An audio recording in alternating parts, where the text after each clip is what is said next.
I ran into my friend Brian of London. We became friends last year when I was in Tel Aviv and Gavin McInnes had given his talk. What did you think about what Katie had to say tonight? I love Katie. Listen, people who speak honestly about England are, well, I can count them. There's, half a dozen. I mean, Katie has got an honesty to her, and she's not afraid to tackle the Islam issue. I cannot believe that this is her first trip to Israel, because as soon as she gets here, I can see, like you feel that there's something about this place that the Western civilization has forgotten. And that's what we're trying to bring back. And I got that from Katie. So it was nice to hear her in person. And I really got that sense today when I was in Ariel, that sort of frontiersmanship, that sort of building community from nothing and holding the front line and reclaiming what's yours. That's really the sense I got today when I was in one of the so-called settlements. They call them settlements, but they're just like nice bedroom communities, what we would call in the Western world. Why do you think there's so much fake news surrounding the settlements? And, even about the most recent terror attacks surrounding Gaza, why do you think there's so much fake news percolating about that? I've been tracking Israel consciously since early 2000s, and I saw immediately, it goes back to Mohammed al-Dura. Mohammed al-Dura was this kid, and the pictures of him allegedly being shot by the IDF are iconic. Osama bin Laden put them in his letter. They talk about this kid hiding behind a barrel. He was not shot. There was no kid shot that day. And it's total fake news, and they've been doing it ever since. Every single thing that comes out of the Palestinians' pro-Palestinian camp is a lie. And they just lie all the time. Now, you were out in Ariel. They say to you, this is occupied territory. Well, the blinking place is largely empty. What you saw was the largest town in the northern Shomron, Ariel. And Ariel is surrounded by empty hills. There's masses of empty space. Down in the valley is a town called Nablus. Around Nablus is more empty space. There is no problem with Jews living out there and going out there and occupying a hilltop that nobody has occupied for 2,000 years. I just think it's funny to hear from the United Nations where they believe in this unfettered Muslim migration to the rest of the world. There is no place that a Muslim cannot live. But according to the United Nations, there are places that Jews cannot live, and they will draft motions against places like Ariel where Jews have brought life to the desert. Yeah, and it's more than that. It's more than that. The only place that Arabs want to live is where somebody else has built a successful civilization.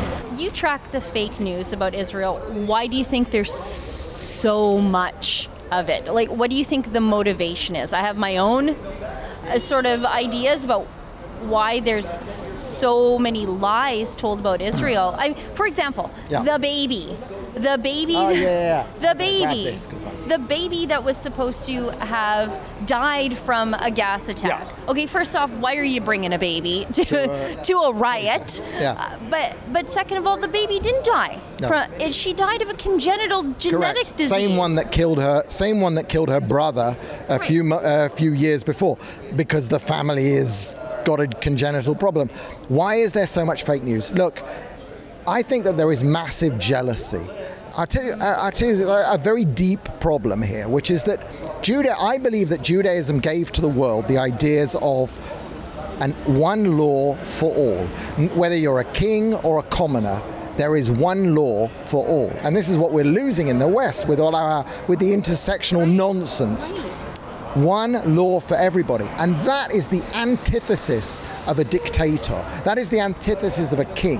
That is the thing that they have to fight. If they want to control and rule, they have to be able to make different rules for a ruling class and for the people. And the jealousy that springs from that, the creation of Israel, the national home for the Jews, at a time when the globalists are trying to get everybody to have one nation, no borders, We built Israel for the Jews, and it's Jewish in character. Yes, anybody else can come and live here, but the character of the state, the values that we have are Jewish. That's why mass Muslim migration to the West is unsuccessful. There is a clash of values. And the national project that is Israel, a nationalist project, it is nationalist. It runs a counter to the whole sort of Davos global elite. We are what world civilization should look towards, but they've been trying to go in a different direction, and that's why they hate us so much. Judaism is built on responsibilities, not on rights. Rights flow from responsibilities. The Torah and the Ten Commandments are the best example. The Ten Commandments are a set of responsibilities that you have. I have a responsibility not to murder. I have a responsibility not to steal. I have a responsibility not to covet your ox. But if I follow... I have a pretty great ox, though. I'm sure. If I follow through on those responsibilities, your right to life, your right to property flows from those.